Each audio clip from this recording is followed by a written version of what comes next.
फिर ऐसा लगता था कि आई डोंट थिंक सो, मतलब मुझे लगता नहीं था अंदर से कि मैं खेल सकती हूँ। मेरे पापा ने मुझे बताया कि अंपायरिंग क्यों नहीं करती। अंपायरिंग करते वक्त फोकस की बहुत ज़रूरत होती है, जहाँ फोकस टूटा वहाँ आपसे गलती हो सकती है। ये बहुत बड़ी प्राइज मनी इन्वॉल्व होती है, तो प्लेयर अपनी जी जान लगाता है एक मैच खेलते वक्त। तो अगर एक भी कॉल की गलती होती है तो it's like you are gone.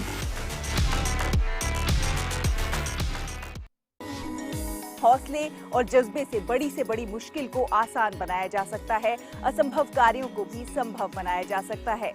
और जो लोग अपने हौसले और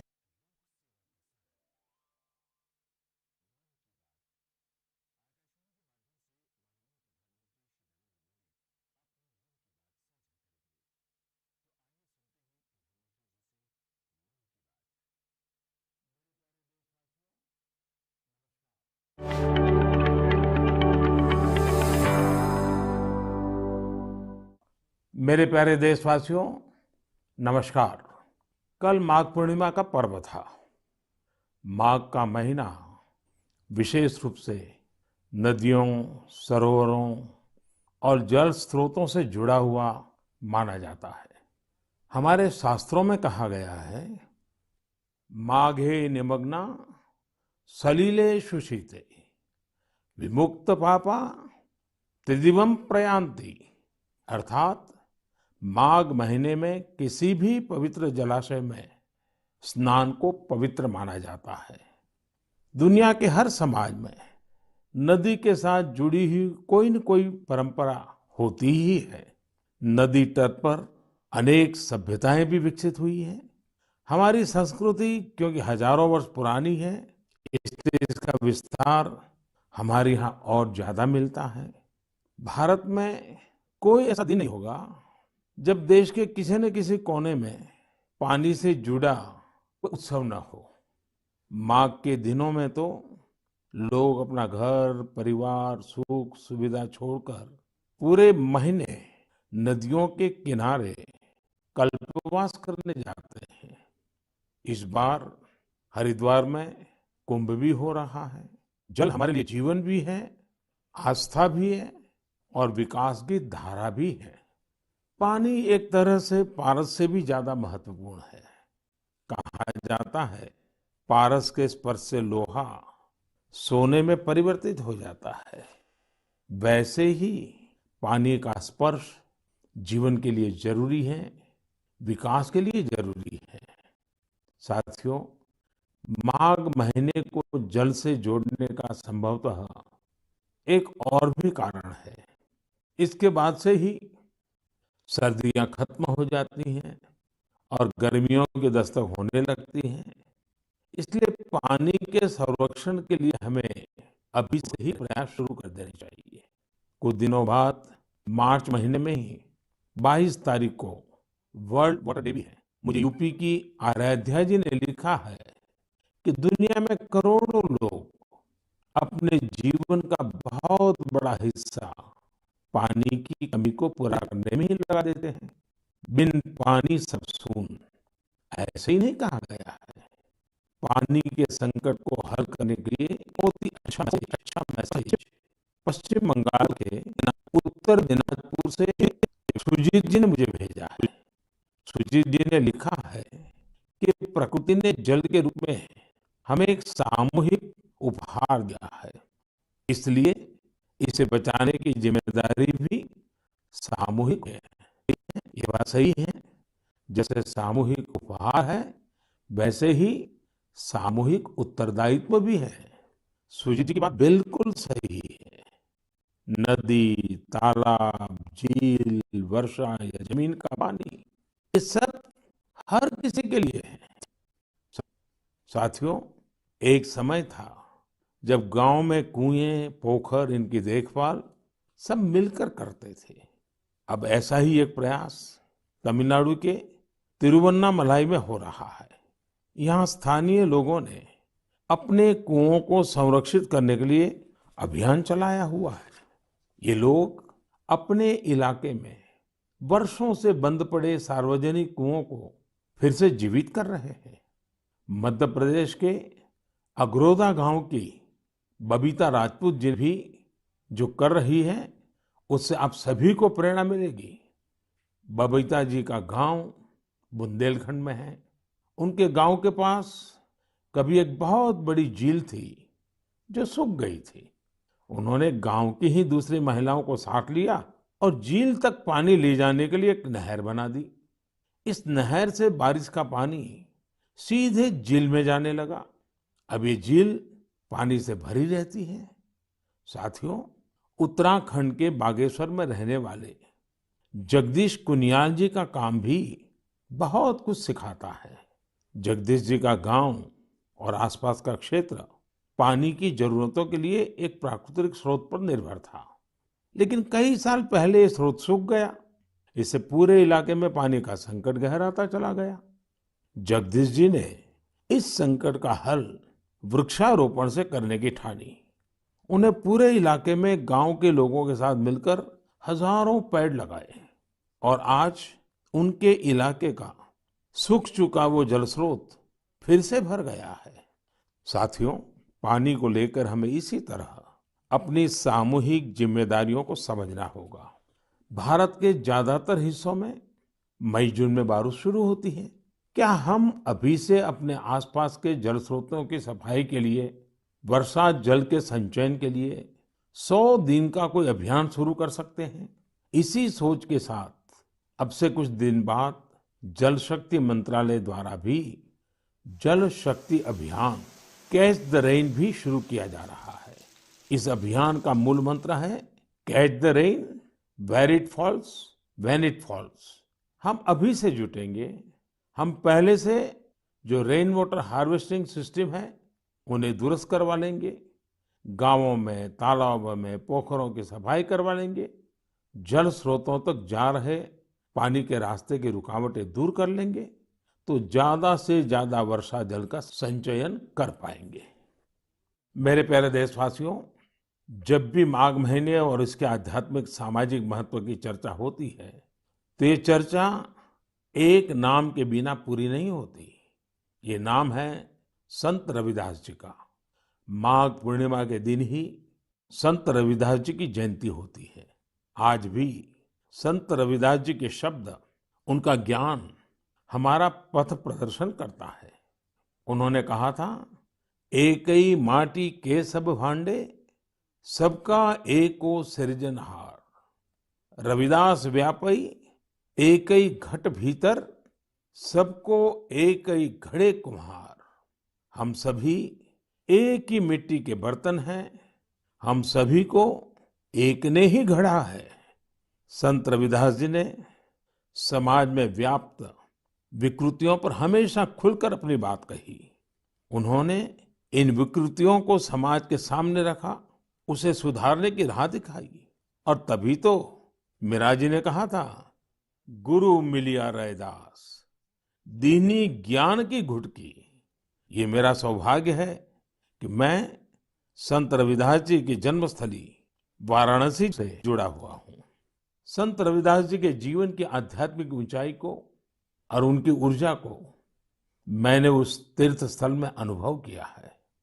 साथियों, रविदास जी कहते थे, करम बंधन में बंद रहियो, फल की नात जियो आस। कर्म मानुष का धर्म है, सत भाखे रविदास। अर्थात हमें निरंतर अपना कर्म करते रहना चाहिए, फिर फल तो मिलेगा ही मिलेगा। यानी कर्म से सिद्धि तो होती ही होती है। हमारे युवाओं को एक और बात संत रविदास जी से जरूर सीखनी चाहिए।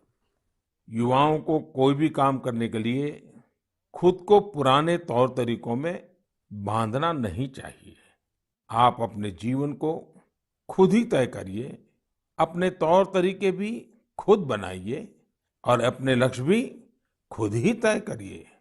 अगर आपका विवेक, आपका आत्मविश्वास मजबूत है तो आपको दुनिया में किसी भी चीज से डरने की जरूरत नहीं है। मैं ऐसा इसलिए कहता हूं क्योंकि कई बार हमारे युवा एक चली आ रही सोच के दबाव में वो काम नहीं कर पाते जो करना वाकई उन्हें पसंद होता है। इसलिए आपको कभी भी नया सोचने, नया करने में संकोच नहीं करना चाहिए। इसी तरह संत रविदास जी ने एक और महत्वपूर्ण संदेश दिया है। ये संदेश है अपने पैरों पर खड़ा होना। हम अपने सपनों के लिए किसी दूसरे पर निर्भर रहें, ये बिल्कुल ठीक नहीं है। जो जैसा है वैसा चलता रहे, रविदास जी कभी भी इसके पक्ष में नहीं थे। और आज हम देखते हैं कि देश का युवा भी इस सोच के पक्ष में बिल्कुल नहीं है। आज जब मैं देश के युवाओं में इनोवेटिव स्पिरिट देखता हूं, तो मुझे लगता है कि हमारे युवाओं पर संत रविदास जी को जरूर गर्व होता। मेरे प्यारे देशवासियों, आज नेशनल साइंस डे भी है।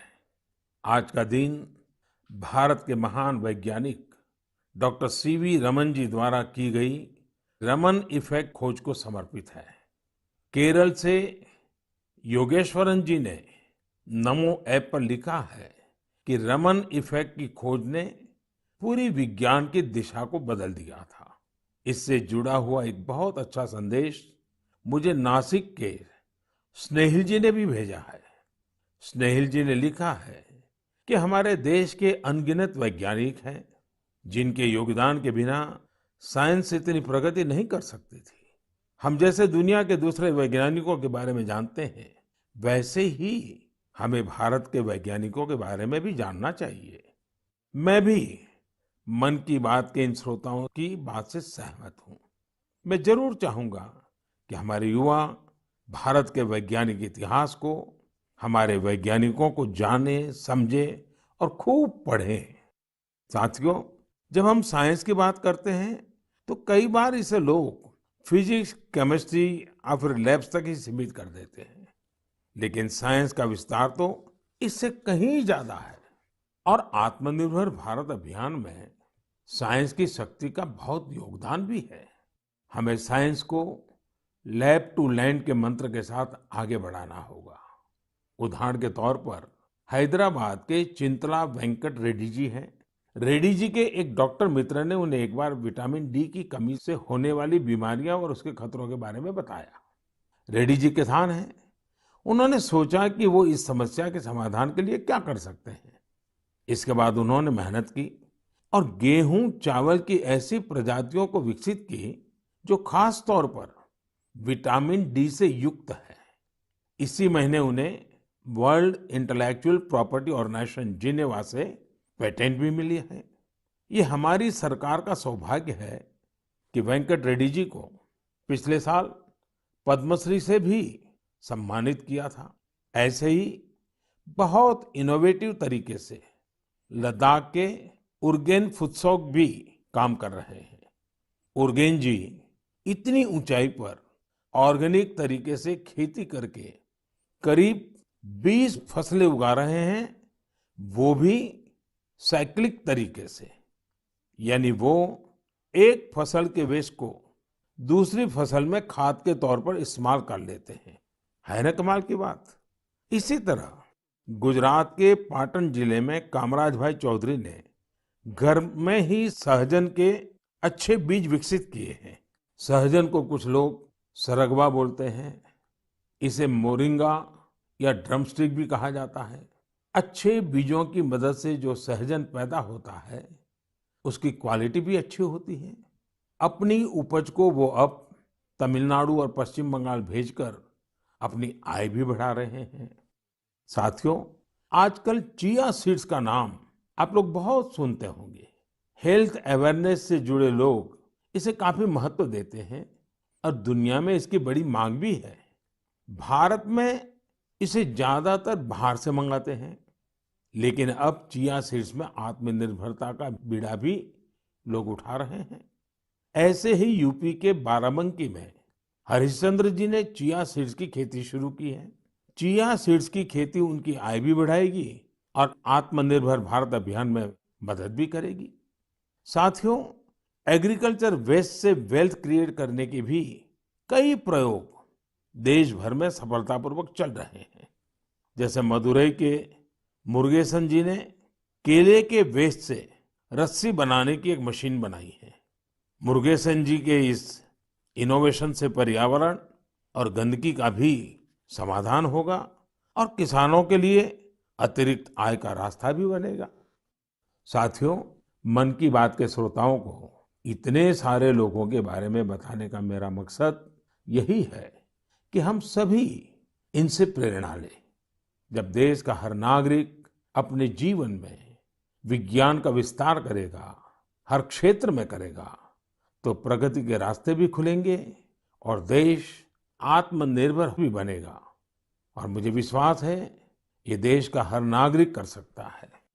मेरे प्यारे साथियों, कोलकाता के रंजन जी ने अपने पत्र में बहुत ही दिलचस्प और बुनियादी सवाल पूछा है और साथ ही बेहतरीन तरीके से उसका जवाब भी देने की कोशिश की है। वे लिखते हैं कि जब हम आत्मनिर्भर होने की बात करते हैं तो इसका हमारे लिए क्या अर्थ होता है। इसी सवाल के जवाब में उन्होंने खुद ही आगे लिखा है कि आत्मनिर्भर भारत अभियान केवल एक गवर्नमेंट पॉलिसी नहीं है, बल्कि एक नेशनल स्पिरिट है। वो मानते हैं कि आत्मनिर्भर होने का अर्थ है कि अपनी किस्मत का फैसला खुद करना, यानी स्वयं अपने भाग्य का नियंता होना। रंजन बाबू की बात 100% सही है। उनकी बात को आगे बढ़ाते हुए मैं ये भी कहूंगा कि आत्मनिर्भरता की पहली शर्त होती है अपने देश की चीजों पर गर्व होना, अपने देश के लोगों द्वारा बनाई वस्तुओं पर गर्व होना। जब प्रत्येक देशवासी गर्व करता है, प्रत्येक देशवासी जुड़ता है, तो आत्मनिर्भर भारत सिर्फ एक आर्थिक अभियान न रहकर एक नेशनल स्पिरिट बन जाता है। जब आसमान में हम अपने देश में बने फाइटर प्लेन तेजस को कलाबाजियां खाते देखते हैं, जब भारत में बने टैंक, भारत में बनी मिसाइलें हमारा गौरव बढ़ाते हैं, जब समृद्ध देशों में हम मेट्रो ट्रेन के मेड इन इंडिया कोचेस देखते हैं, जब दर्जनों देशों तक made in India corona vaccine को पहुंचते ही देखते हैं, तो हमारा माथा और ऊंचा हो जाता है। और ऐसा ही नहीं है कि बड़ी बड़ी चीजें ही भारत को आत्मनिर्भर बनाएगी। भारत में बने कपड़े, भारत के टैलेंटेड कारीगरों द्वारा बनाया गया हैंडीक्राफ्ट का सामान, भारत के इलेक्ट्रॉनिक उपकरण, भारत के मोबाइल, हर क्षेत्र में हमें इस गौरव को बढ़ाना होगा। जब हम इसी सोच के साथ आगे बढ़ेंगे, तभी सही मायने में आत्मनिर्भर बन पाएंगे। और साथियों, मुझे खुशी है कि आत्मनिर्भर भारत का ये मंत्र देश के गांव-गांव में पहुंच रहा है।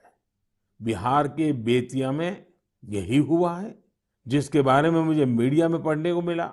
बेतिया के रहने वाले प्रमोद जी दिल्ली में एक टेक्नीशियन के रूप में एलईडी बल्ब बनाने वाली फैक्ट्री में काम करते थे। उन्होंने इस फैक्ट्री में कार्य करने के दौरान पूरी प्रक्रिया को बहुत बारीकी से समझा, लेकिन कोरोना के दौरान प्रमोद जी को अपने घर वापस लौटना पड़ा। आप जानते हैं, लौटने के बाद प्रमोद जी ने क्या किया? उन्होंने खुद एलईडी बल्ब बनाने की एक छोटी सी यूनिट ही शुरू कर दी। उन्होंने अपने क्षेत्र के कुछ युवाओं को साथ लिया और कुछ ही महीनों में फैक्ट्री वर्कर से लेकर फैक्ट्री ओनर बनने तक का सफर पूरा कर दिया, वह भी अपने ही घर में रहते हुए। एक और उदाहरण है यूपी के गढ़मुक्तेश्वर का। गढ़मुक्तेश्वर से श्रीमान संतोष जी ने लिखा है कि कैसे कोरोना काल में उन्होंने आपदा को अवसर में बदला। संतोष जी के पुरखे शानदार कारीगर थे, चटाई बनाने का काम करते थे। कोरोना के समय जब बाकी काम रुके, तो इन लोगों ने बड़ी ऊर्जा और उत्साह के साथ चटाई बनाना शुरू किया। जल्द ही उन्हें न केवल उत्तर प्रदेश बल्कि दूसरे राज्यों से भी चटाई के ऑर्डर मिलने शुरू हो गए। संतोष जी ने यह भी बताया है, इससे इस क्षेत्र की सैकड़ों साल पुरानी खूबसूरत कला को भी एक नई ताकत मिली है। साथियों, देश भर में ऐसे कई उदाहरण हैं जहां लोग आत्मनिर्भर भारत अभियान में इसी तरह अपना योगदान दे रहे हैं। आज यह एक भाव बन चुका है जो आम जनों के दिलों में प्रवाहित हो रहा है। मेरे प्यारे देशवासियों, मैंने नमो ऐप पर गुड़गांव निवासी मयूर की एक इंटरेस्टिंग पोस्ट देखी। वे पैशनेट बर्ड वॉचर और नेचर लवर है। मयूर जी ने लिखा है कि मैं तो हरियाणा में रहता हूँ, लेकिन मैं चाहता हूँ कि आप असम के लोगों और विशेष रूप से काजीरंगा के लोगों की चर्चा करें। मुझे लगा कि मयूर जी राइनोज के बारे में बात करेंगे, जिन्हें वहाँ का गौरव कहा जाता है। लेकिन मयूर जी ने काजीरंगा में वाटरफॉल्स की संख्या में हुई बढ़ोतरी को लेकर असम के लोगों की सराहना के लिए कहा है। मैं ढूंढ रहा था कि हम वाटरफॉल्स को साधारण शब्दों में क्या कह सकते हैं, तो एक शब्द मिला, जल पक्षी। ऐसे पक्षी जिनका बसेरा पेड़ों पर नहीं पानी पर होता है, जैसे बतख वगैरह। Kaziranga national park and tiger reserve authority कुछ समय से एनुअल वाटरफॉल सेंसस करती आ रही है। इस सेंसस से जल पक्षियों की संख्या का पता चलता है और उनके पसंदीदा हैबिटेट की जानकारी मिलती है। अभी 2-3 सप्ताह पहले ही सर्वे फिर हुआ है। आपको भी ये जानकर खुशी होगी कि इस बार जल पक्षियों की संख्या पिछले वर्ष की तुलना में करीब 175% ज्यादा आई है। इस सेंसस के दौरान काजीरंगा नेशनल पार्क में बर्ड्स की कुल 112 स्पीशीज को देखा गया है।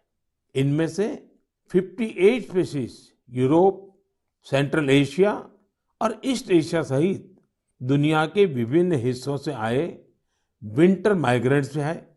इसका सबसे महत्वपूर्ण कारण यह है कि यहाँ बेहतर वाटर कंजर्वेशन होने के साथ ह्यूमन इंटरफियरेंस बहुत कम है। वैसे कुछ मामलों में पॉजिटिव ह्यूमन इंटरफियरेंस भी बहुत महत्वपूर्ण होता है। असम के श्री जादव पायेंग को ही देख लीजिए। आप में से कुछ लोग उनके बारे में जरूर जानते होंगे। अपने कार्यों के लिए उन्हें पद्म सम्मान मिला है।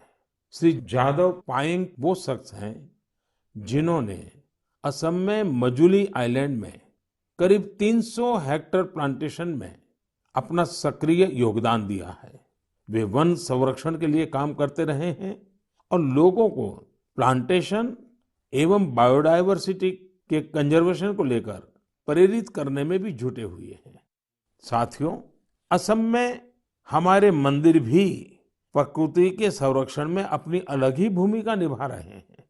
यदि आप हमारे मंदिरों को देखेंगे तो पाएंगे कि हर मंदिर के पास तालाब होता है।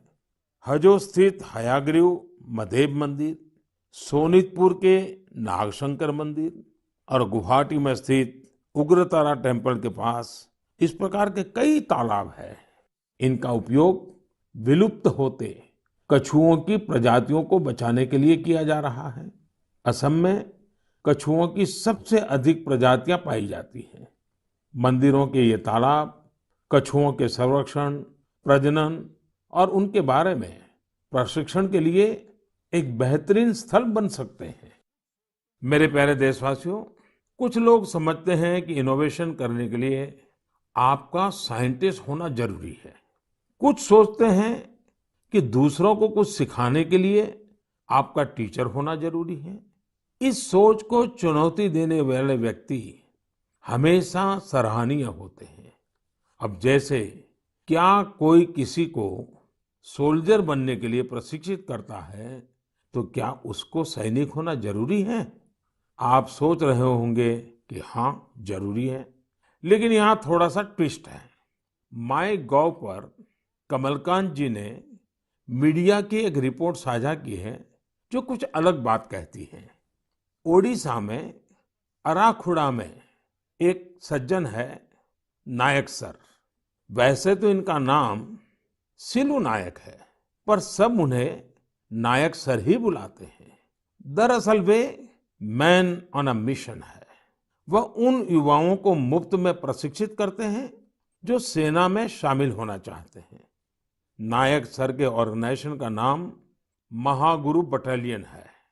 इसमें फिजिकल फिटनेस से लेकर इंटरव्यूज तक और राइटिंग से लेकर ट्रेनिंग तक इन सभी पहलुओं के बारे में बताया जाता है। आपको यह जानकर हैरानी होगी कि उन्होंने जिन लोगों को प्रशिक्षण दिया है, उन्होंने थल सेना, जल सेना, वायुसेना, सीआरपीएफ, बीएसएफ ऐसे यूनिफॉर्म फोर्सेस में अपनी जगह बनाई है। वैसे आप ये जानकर भी आश्चर्य से भर जाएंगे कि सिलू नायक जी ने खुद ओडिशा पुलिस में भर्ती होने के लिए प्रयास किया था, लेकिन वो सफल नहीं हो पाए। इसके बावजूद उन्होंने अपने प्रशिक्षण के दम पर अनेक युवाओं को राष्ट्र सेवा के योग्य बनाया है।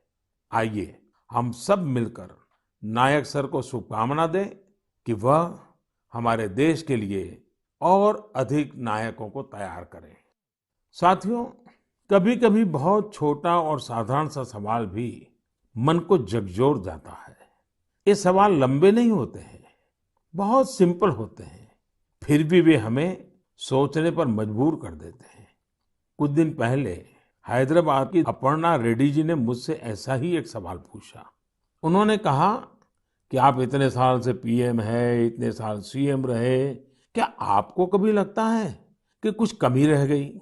अपर्णा जी का सवाल बहुत सहज है, लेकिन उतना ही मुश्किल भी। मैंने इस सवाल पर विचार किया और खुद से कहा, मेरी एक कमी ये रही कि मैं दुनिया की सबसे प्राचीन भाषा तमिल सीखने के लिए बहुत प्रयास नहीं कर पाया। मैं तमिल नहीं सीख पाया। यह एक ऐसी सुंदर भाषा है जो दुनिया भर में लोकप्रिय है। बहुत से लोगों ने मुझे तमिल लिटरेचर की क्वालिटी और इसमें लिखी गई कविताओं की गहराई के बारे में बहुत कुछ बताया है। भारत ऐसी अनेक भाषाओं की स्थली है जो हमारी संस्कृति और गौरव का प्रतीक है। भाषा के बारे में बात करते हुए मैं एक छोटी सी इंटरेस्टिंग क्लिप आप सबके साथ साझा करना चाहता हूँ। भवतां सर्वेषां हार्दं हार्दं स्वागतम् अस्ति। एकता मूर्त्याः दक्षिणतः सातपुला पर्वतमाला अस्ति। एकता मूर्त्याः वामतः विन्ध्याचल पर्वतमाला अस्ति। एकता मूर्त्याः नर्मदा नदीस्य उपरि भागे वर्तते। अहम् एकता मूर्त्याः कार्यकर्ता अस्ति। सरदार वल्लभभाई पटेलः लोह पुरुषः इति उच्यते। दरअसल अभी जो आप सुन रहे थे वो स्टैच्यू ऑफ यूनिटी पर एक गाइड संस्कृत में लोगों को सरदार पटेल की दुनिया की सबसे ऊंची प्रतिमा के बारे में बता रही है। आपको जानकर खुशी होगी कि केवड़िया में 15 से ज्यादा गाइड धारा प्रवाह संस्कृत में लोगों को गाइड करते हैं। अब मैं आपको एक और आवाज सुनवाता हूँ। कन्निकं प्रक्षेपकः कानः ब्रह्मचारी कन्दुकं प्रक्षिप्तवान् तदा संस्कृत महाविद्यालयस्य दलनायकः अखिलेश पाण्डेयः तीव्रगत्या कन्दुफलकेन कन्दुकं ताडितं तदा आकाशमार्गेण उड्डयन् कन्दुकं सीमारेखातः बहिर्गतवतः खड्गधावनम् तेषां कोशे खड्गधावनां आप भी इसे सुनकर हैरान हो गए होंगे। दरअसल ये संस्कृत में की जा रही क्रिकेट कमेंट्री है। वाराणसी में संस्कृत महाविद्यालयों के बीच एक क्रिकेट टूर्नामेंट होता है। ये महाविद्यालय है शास्त्रार्थ महाविद्यालय, स्वामी वेदांती वेद विद्यापीठ, श्री ब्रह्मवेद विद्यालय और इंटरनेशनल चंद्रमौली चैरिटेबल ट्रस्ट। इस टूर्नामेंट के मैचों के दौरान कमेंट्री संस्कृत में भी की जाती है। अभी मैंने उस कमेंट्री का एक बहुत ही छोटा सा हिस्सा आपको सुनाया। यही नहीं, इस टूर्नामेंट में खिलाड़ी और कमेंटेटर पारंपरिक परिधान में नजर आते हैं। यदि आपको एनर्जी, एक्साइटमेंट, सस्पेंस सब कुछ एक साथ चाहिए तो आपको खेलों की कमेंट्री सुननी चाहिए। टीवी आने से बहुत पहले स्पोर्ट्स कमेंट्री ही वो माध्यम थी जिसके जरिए क्रिकेट और हॉकी जैसे खेलों का रोमांच देश भर के लोग महसूस करते थे। टेनिस और फुटबॉल मैचों की कमेंट्री भी बहुत अच्छी तरह से पेश की जाती है। हमने देखा है कि जिन खेलों में कमेंट्री समृद्ध है, उनका प्रचार प्रसार बहुत तेजी से होता है। हमारे यहाँ भी बहुत से भारतीय खेल हैं, लेकिन उनमें कमेंट्री कल्चर नहीं आया है और इस वजह से वो लुप्त होने की स्थिति में है। मेरे मन में एक विचार है, क्यों न अलग अलग स्पोर्ट्स और विशेषकर भारतीय खेलों की अच्छी कमेंट्री अधिक से अधिक भाषाओं में हो। हमें इसे प्रोत्साहित करने के बारे में जरूर सोचना चाहिए। मैं खेल मंत्रालय और प्राइवेट संस्थान के सहयोगियों से इस बारे में सोचने का आग्रह करूंगा। मेरे प्यारे युवा साथियों, आने वाले कुछ महीने आप सबके जीवन में विशेष महत्व रखते हैं। अधिकतर युवा साथियों के एग्जाम्स, परीक्षाएं होगी। आप सबको याद है ना, वॉरियर बनना है, वरियर नहीं। हंसते हुए एग्जाम देने जाना है और मुस्कुराते हुए लौटना है। किसी और से नहीं, अपने आप से ही स्पर्धा करनी है। पर्याप्त नींद भी लेनी है और टाइम मैनेजमेंट भी करना है। खेलना भी नहीं छोड़ना है, क्योंकि जो खेले वो खिले। रिवीजन और याद करने के स्मार्ट तरीके अपनाने हैं। यानी कुल मिलाकर इन एग्जाम्स में अपने बेस्ट को बाहर लाना है। आप सोच रहे होंगे, यह सब होगा कैसे? हम सब मिलकर यह करने वाले हैं। हर वर्ष की तरह इस वर्ष भी हम सब करेंगे परीक्षा पे चर्चा। लेकिन मार्च में होने वाली परीक्षा पे चर्चा से पहले मेरी आप सभी एग्जाम वॉरियर से, पेरेंट्स से और टीचर से रिक्वेस्ट है कि अपने अनुभव, अपने टिप्स जरूर शेयर करें। आप माईगोव पर शेयर कर सकते हैं, नरेंद्र मोदी ऐप पर शेयर कर सकते हैं। इस बार की परीक्षा पे चर्चा में युवाओं के साथ साथ पेरेंट्स और टीचर्स भी आमंत्रित है। कैसे पार्टिसिपेट करना है, कैसे प्राइज जीतने हैं, कैसे मेरे साथ डिस्कशन का अवसर पाना है, ये सारी जानकारियां आपको माईगोव पर मिलेगी। अब तक 1 लाख से अधिक विद्यार्थी, करीब 40,000 पेरेंट्स और तकरीबन 10,000 टीचर भाग ले चुके हैं। आप भी आज ही पार्टिसिपेट कीजिए। इस कोरोना के समय में मैंने कुछ समय निकालकर एग्जाम वॉरियर बुक में भी कई नए मंत्र जोड़ दिए हैं। अब इसमें पेरेंट्स के लिए भी कुछ मंत्र ऐड किए गए हैं। इन मंत्रों से जुड़ी ढेर सारी interesting activities Narendra Modi app पर दी हुई है, जो आपके अंदर के एग्जाम वॉरियर को इग्नाइट करने में मदद करेगी। आप इनको जरूर ट्राई करके देखिए। सभी युवा साथियों को आने वाली परीक्षाओं के लिए बहुत बहुत शुभकामनाएं। मेरे प्यारे देशवासियों, मार्च का महीना हमारे फाइनेंशियल ईयर का आखिरी महीना भी होता है। इसलिए आप में से बहुत से लोगों के लिए काफी व्यस्तता भी रहेगी। अब जिस तरह से देश में आर्थिक गतिविधियां तेज हो रही हैं, उससे हमारे व्यापारी और उद्यमी साथियों की व्यस्तता भी बहुत बढ़ रही है। इन सारे कार्यों के बीच हमें कोरोना से सावधानी कम नहीं करनी है। आप सब स्वस्थ रहेंगे, खुश रहेंगे, कर्तव्य पथ पर डटे रहेंगे, तो देश तेजी से आगे बढ़ता रहेगा। आप सभी को त्योहारों की अग्रिम शुभकामनाएं। साथ साथ कोरोना के संबंध में जो भी नियमों का पालन करना है, उसमें कोई ढिलाई नहीं आनी चाहिए। बहुत बहुत धन्यवाद।